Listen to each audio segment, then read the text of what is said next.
He's been a great intern for us, and it's like his shot now to take your job. It's just a matter of time. Brandon Hines over at the University of Alabama, Birmingham. Brandon, have you enjoyed and learned anything here at Fox and Friends? I learned a lot. Really? Especially a lot. And it's something you're going to take away and learn about life or learn about our industry? Learn about life and the industry. So mostly you hung out with Ducey because he's our Socrates. He's our Plato.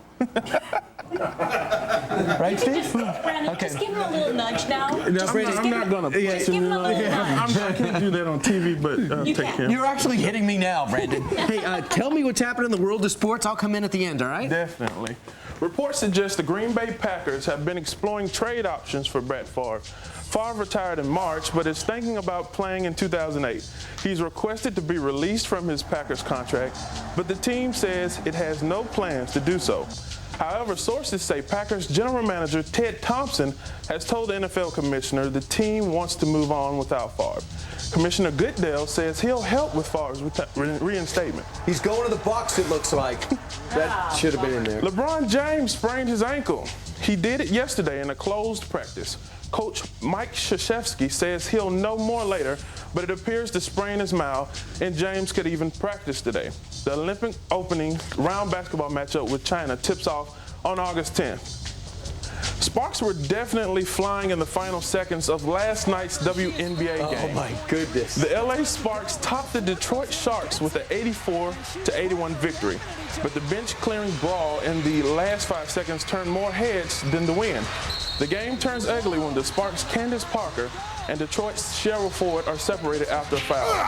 Parker then collides with Panette Pearson, Spear King, in an unusual brawl. 3 players plus assistant coach Rick Mayhorn were ejected from the game. He's a former bad boy with the Detroit Pistons. And Cheryl Ford left in a wheelchair. Oh my goodness, what's happening with women? All women are fighting now. Brandon, why is that? Finally. I have no idea. Right, you have no idea?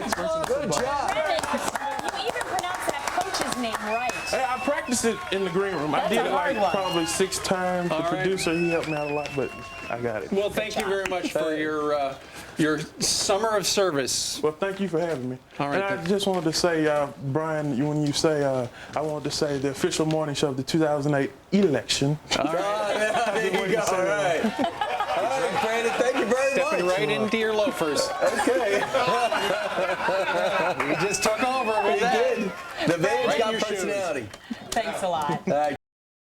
Today, UAB students gathered in Alumni Auditorium on the campus of UAB to witness this historic election.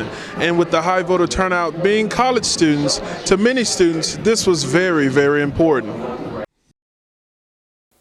Pell City citizens and government officials took time out today to honor our veterans and fallen soldiers of our country. But for one soldier's wife, this was the first. Nearly 4 weeks ago, this was the scene of one of the most deadliest bank robberies known to the city of Bessemer. Today it's calm as the Wachovia branch in Bessemer reopens. Welcome back into Daytime Alabama. Our guest co-hosting continues. That's right. And this is kind of an example of you never know when you just meet somebody. All of the history or connections. Joining us right now is Brandon Hines, our co-host for the day. Thank you for joining us. I'm glad to be here with you all. And you sent me an email when I contacted you. You were really excited about this opportunity because you're actually in this field, right? I am in this field. Basically been doing it since I started as a freshman. Played 2 years at West Alabama, transferred to UAB to finish my degree in mass communications. And did a lot of internships and worked with a lot lot people. In fact, you did an internship on a national level. I did. At another network, but. Yeah, we can't say that here, I guess. But it was a great opportunity. In New York. It was in New York City. Now, these two were looking at your, I think you sent a YouTube clip or something, and Wendy. This is resume material. Wendy and Nicole were looking, and they were just crowing over your sports work. And come to find out, that's kind of there's a reason for it. That's a world for you that you're comfortable in because you are the son of. My dad, he's our lawyer Tillman. He was Wow. a Great Auburn receiver. Auburn receiver. He incredible. played football for Coach Dye. Yes. We found out some interesting facts My together. husband played with him. Well, yes, we're all family here. That's right. We're all in, We're aren't all we? in That's right, regardless. Brandon. And Y'all go tap yourself away. I'm not. he's a I'm all out. I'm sorry. He's all out. But Great to meet you. And since we've got you here and you're so comfortable on camera, can you Mm-hmm. do a little work for us? oh yeah. Yeah. Unfortunately, I don't have a teleprompter ready for you. Oh, that's Just fine. my little chicken scratch notes. So. That's fine. We're right here. Up next, we had to Levi's Jewelry. So I want y'all to stay with us here on Daytime Alabama, and we'll be back. All right, Brandon, thank you so Nicely much. done. Yeah, We glad to be appreciate here. it. Good What job. a pleasure. Yeah. Good Tell to your meet dad War Eagle A too. war eagle. He doesn't like that. Right there. Oh, that's all right. I'm sorry, we're out of time. We He's gotta go to a break, little bit used Brandon. to it. He has a lot to crow about this year, though. Thank you, Brandon. It's an honor to be It's here. great to see you. Yes, All ma'am. right, stay with us. Daytime Alabama continues right after this. Are you voting smart? That's the question Project Vote Smart representatives were asking students today on the campus of UAB. It is very important because, especially if you're uneducated, if you're unfamiliar with the political process, it is very hard. It can be very disheartening to not know where people actually stand and to, have to sort through the mind-boggling amount of information out there. So what we try to do is provide a trustworthy, nonpartisan, and unbiased source of information that people can trust and turn to in light of all this overload of information. Project Vote Smart is a non-profit, nonpartisan political research group. Its goal to provide voters with free, accurate information on all candidates running for office. And to many students, getting accurate information and being registered to vote is very important for the upcoming November election.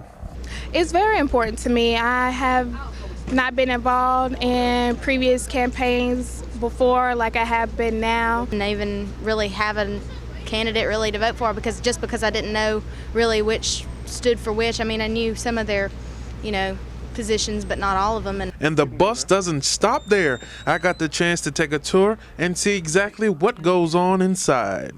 And we've traveled about 37,000 miles so far. We've been to 44 states, communities of all sizes, as small as Jasper, Alabama, or as large as LA.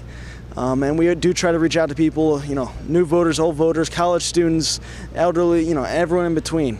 At the end of the day, students here at UAB are ready and prepared for the upcoming November election. Reporting on the campus of the University of Alabama at Birmingham, Palestra.net, the College Network. With the economic meltdown, making a transition from here to here is becoming more difficult day by day for UAB business students. But what exactly can they do to prepare themselves? You know what you want to do. Continue to network, get involved with those professionals that are in the field. Yeah, there may not be as many job opportunities and companies are still hiring. They're just not hiring at the magnitude that they once were. So there are still opportunities out there, but you've got to make sure that those employers, that you're top of mind and that you have a competitive advantage when they do come to hire. Despite the condition the country's in, junior business accounting student Josh Competer says he has no plan to change his major. Changing my major, not at all. People are always going to need accounting. They're always going to need an economic policy advisor. So yes, it's difficult, but and pay may be decreasing for some of those majors, but the necessity for them won't fall through at all. Assigned business students here at UAB are ready and prepared. Reporting on the campus of UAB, Palestra.net, the College Network.